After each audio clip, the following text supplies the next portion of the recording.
the proposed debate, is there any update there? And then from there we can go to treason and then to other issues like effective occupation. Well, debate first.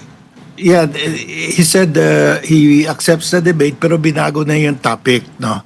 So, I think we have to go back to why we're having this issue. Sabi niya, there is no such thing as a West Philippine Sea. So yun na lang dapat pag-usapan namin.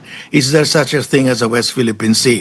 Secondly, sabi niya, we have 4 islands in the KIG that are outside the exclusive economic zone. We cannot claim them. So the issue should be, can we claim islands of the Outside. Kalanayan group outside the EEZ? Yun na lang, simple na lang. Kasi Yes, sir. iba-iba yung gusto niya, iba yung sa akin. So let's just focus on why are we having this debate, or this discussion, no?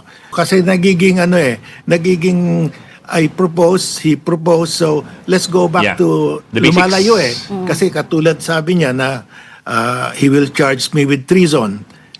Sabi ko wala namang treason sa batas during peacetime. Sabi niya, hindi ko na ikaw i-charge ng treason. I pronounce you guilty of treason.